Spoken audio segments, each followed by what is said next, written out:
So it's been a year since we had our truck, and we've been towing a good period of time, so we thought now would be a great time to do a little review video about how this truck has worked out for us. The truck and the hitch were one of the biggest decisions that we agonized over when we were looking at buying the trailer. So we're going to go through this. We're going to tell you at the end, we're going to tell you what has worked really well about the truck, and also we're going to tell you why we'd never buy another GM product again. So when we were looking at trucks, one of the big questions that comes up is, do you get a single rear wheel like we have, or do you get a dual rear wheel or a dually truck? We really didn't want to get a dually truck. The dually truck is probably a better choice for this combination. We really wanted to have a single rear wheel truck, and we also wanted to be within the weight limits of the truck. So when I look online, I kind of see that there's two types of people out there. One person is the person who either doesn't really care that they're over the payload of their vehicle, or they don't know that they're over the payload of their vehicle. I really wanted to be within with the specs of the truck, so that was an important thing for us to try and figure out, and that was one of the hardest things we had to figure out as well. So our Alliance 310 has a gross vehicle weight of 15,000 pounds, and our unloaded vehicle weight is 12,340 pounds. So a safe way of figuring out how much payload you need is to look at 25% of your truck. We didn't do that. We looked at, looking at my notes here, we looked at 23%. 23% of 15,000 is 3,450. So we figured we needed at least 300 to 400 more pounds. We needed more weight than that. We weighed our truck and trailer fully loaded while we were traveling. Our trailer weighed out at 14,800 pounds, and our pin weight was 3,360. So let's take a look at the truck. So when we are looking at trucks, one of the most difficult things is the vehicle payload is always on a sticker inside the door here. So our vehicle payload is 3,804 pounds. One of the most challenging things about buying a truck is you can't go online and look at trucks and see what the vehicle payload is on the truck, because the vehicle payload is different on every vehicle. If you look at the specs for this truck online, when I looked at the specs just recently, it was 5,300 pounds. But the thing that most people don't realize is the vehicle payload on the truck sticker takes the basis weight that comes from the manufacturer, and then anything that you add to that vehicle takes away from that payload. So if you put a diesel engine in, that takes a bunch of weight from the payload. We have the LTZ package, which comes with a bunch of features on it. That all takes away from the payload. So you need to look at physically at the vehicle sticker to see what the weight on that is. So when we weighed, we were basically just slightly over the limit of our truck. So one of the things that we've done is we've pared down. If you look at one of our prior videos, you see we went through and got rid of a lot of stuff in the truck that we didn't need. When we get out and get near a scale again at some point, we're going to do another weighing of the truck in the RB to see just where we come out, because it's important to us to try and get into the right range. If we weren't worried about getting our truck into our garage at home, then a dually would have been a lot easier choice. So that's one of the reasons why we went with the single rear wheel. A couple of the reasons why we picked this Chevy over the Fords. The Fords that we were looking at were around 3,300 or 3,400 pounds, and the Chevy gave us another 400 pounds. I probably wrongly have a bias against Ram trucks. When we looked at Ram trucks actually had higher payload ratings than the Chevy did. So that might be a better choice for us in the future. So the other big choice that we had was looking at the hitch. We went with a BMW Companion non-slider hitch. So lots of people online said they've got a slider because they want to be able to slide the hitch back in the truck if they need to. The reason you use a slider is because you can actually physically move the connection point back farther in the truck, and that gives you the ability to make a 90-degree turn. When we looked at slider hitches, this is again looking at the payload of our vehicle, the slider hitch added like another 100 pounds of weight, and we knew that we were already pretty close. So we're going to take a look at that and see just how close to 90 degrees we can get with our truck.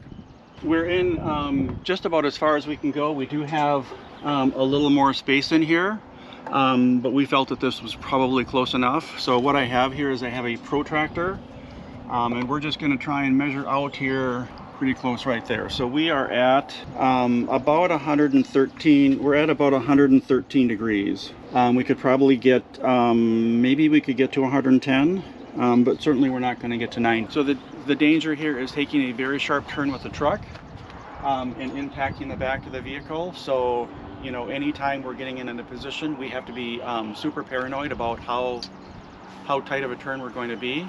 The other danger is backing into a really tight spot. So we have backed into 90-degree back-in spots in some pretty tight areas, and we haven't had a problem yet. So again, I'm quite aware of this. I'm quite paranoid of this.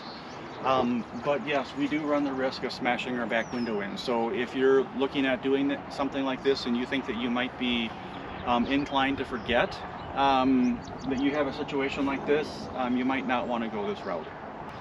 So we were looking to find a short bed truck. We wanted a vehicle from a reputable manufacturer. Like I mentioned, I had a little bit of a bias towards Ram. I don't have any justification for that bias, but in my mind, I just had some kind of a bias. I really wanted a Ford, is what I really wanted, but because a lot of people I know said Chevy's a great truck. Chevy had the great Payload, so that was why we went with the Chevy truck. We've had the truck a little bit over a year. We've towed a lot of miles. I don't know exactly how many, but when we bought the truck, we basically took it out west, pulling the fifth wheel. Went through the Rocky Mountains, through Denver, over all the passes. The truck not a problem. The truck never hesitated on any of those passes. We had the exhaust brake on, which was fantastic for helping control the speed on the downhill, so we didn't have to ride the brake. Really everything that we wanted the truck to do, it's done, and you know, it's been comfortable, and we've liked that, you know, all those aspects of it. Gotten attached to it. It's a really comfortable ride. It's a comfortable ride when if you're going to be in it for a while. Yeah. So let's talk about the downsides then. We've had a couple of tiny little problems that were fixed relatively easy. I think we had a depth sensor that went out that they replaced. But the big problem happened when we ended up in Oklahoma at a remote property that had no running water on it available for us. So what I'll do is I'll set the stage. So we are in the middle of Oklahoma, 20 miles from the nearest store, 40 miles from anything large. We're on a vacant farm with no running water. We arrive at this vacant farm on a Wednesday. Yep. And we're basically planning to stay for a week. Yep. And Tom is out running around on the property with the truck, kind of hauling things around that are a little heavier for us because we're there to kind of clean up. Yep. So what happens is the power steering and brakes both go out, so it's almost impossible to drive the vehicle. So we call General Motors. They ask if we're in a safe place. I mean, we're not on the side of the highway. We're not risking being run over. We're on a remote property, so that's fine. But they come out and they tow the truck. They tow the truck. The nearest dealership is 40 miles away from the farm that we're on. Yep. So we tell them, you know, we need a vehicle. We need some kind of rental car. We need a loaner. We need something. And they're unable to do anything for us. The local enterprise is closed. They show no vehicles available, and they're not going to be open until Monday. The nearest car rental with a vehicle is 85 miles away in Wichita, Kansas. So to set the scene, we're sitting in the middle of a farm that has no running water. We do not have a tow vehicle. We do not have any vehicle. We have just arrived there 2 days before, and we don't know anybody there. It's a family farm that we're just there to kind of help clean up. And we have a relationship with a farmer, but we'd never met him before because he just kind of did some things on our farm. So it's now Friday. We won't have a vehicle till Monday. We have no way to get around, and we wind up. They bail us out. They give us a loaner. So on Monday, the dealership looks at the vehicle, says the serpentine belt needs to be replaced. They order a part. They get the part on Tuesday. Late Tuesday. Late Tuesday. They install it on Wednesday, and basically tell us, oh, yeah, it was a serpentine belt, but your harmonic balancer is bad, and we need to order a new one of those. And oh, by the way, we might be able to get one in a month. A month. So, we're stuck. Basically, at this point, we've got days left that we can stay in our RV before our tanks fill up and we run out of water. Yep. So at that point, we had been on the farm for a week, and we know that we can do about 14 days in our rig before we have to dump or refill the freshwater tank. So we're halfway through. We have 1 week left. Yep. So we're basically working with General Motors trying to get some kind of a plan put together. And by Friday, a week after they've had the vehicle already, we've asked, basically we came to the conclusion that if we're going to get out of this mess, we're going to have to do it on our own. And what we do was we scheduled a tow truck to pick it up at the dealer. We hauled it to a independent shop and we had the vehicle repaired. So let's talk about what General Motors did for us.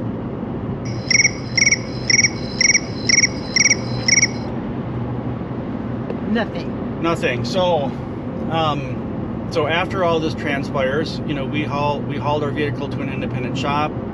We got the truck back in a couple of days. But keep in mind, first of all, we had borrowed a truck from the people we had just met with the plan of borrowing it for 3 days. We had it for 8 days. We had no way to get around other than this truck that they loaned us. So after all this transpires, we got our vehicle, we get home, we're still trying to work with General Motors to see what they can do for us.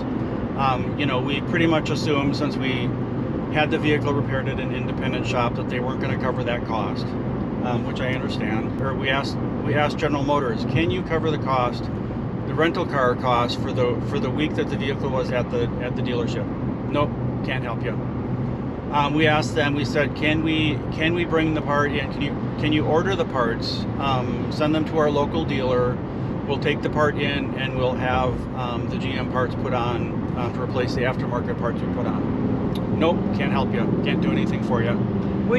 We asked them, would you at least pay for the towing charge for us to tow the vehicle from 40 miles away from where we were to 70 miles away from where we were, where the independent shop had our vehicle. I think we paid $250. No, it was way more than that, but nope, can't help you. Nope. So the one thing they did let us know is, since we did put aftermarket parts on our vehicle, they've got even more of a reason to deny future claims. So, which at this point doesn't matter, because we've discovered that the warranty is useless anyway. Right. So keep in mind, the truck was was about a year old, had 17,000 miles on it, had a bumper-to-bumper warranty on it, and they did nothing except tow it to the dealership and replace a serpentine belt.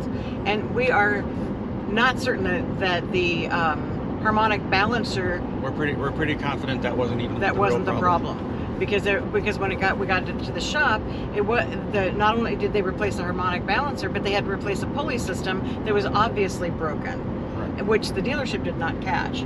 So we are out to the tune of just under $3,000 on our brand new truck, and we're not happy with GM. And by the way, the only time we ever got GM customer service to call us back was when I sent an email to the CEO saying we expected some help. That's the only time they ever responded to us, and it was always to say, let us work on it. Yeah. Apparently it took a committee. Yeah. So what the conclusion that I've come to is, if you're buying a big heavy duty truck, because you want to drive a heavy duty truck around, you want to put gas in it, you want to park the big heavy duty truck, but you don't really need it. If it takes a month to fix your vehicle, it's no big deal. Then it's probably a fine vehicle for you. But if you're in a situation where you have a job that you depend on, that you have to have a truck, or you have a lifestyle where you're pulling a big rig, like a big fifth wheel, particularly if you're full-time or living out of it, and you need to have that vehicle, I'm not sure GM is a company that you would want to depend on. Yep. So we've concluded, while we like this truck, we would never buy a GM product again. And my guess would be, maybe they have the same issues with Ram or Ford or some of these other ones, but The way they treated us was basically blowing us completely off on a brand new truck. So, bye-bye GM. So the other thing that we've concluded is they're more interested in building new vehicles than they are for supplying parts for their existing customers. So yeah, they told us that the reason they didn't have any loaner vehicles in the dealership in Oklahoma was because there were many other vehicles in general that were in for repair that they didn't have parts for, and they had loaned out all their vehicles. So what does that tell you? They have nothing. And I know everybody's talking about there being a parts shortage and a supply chain and all that, but as long as you're building vehicles and putting things into them that other people are trying to get, then there's something wrong with that scenario. You've got enough parts. Yeah.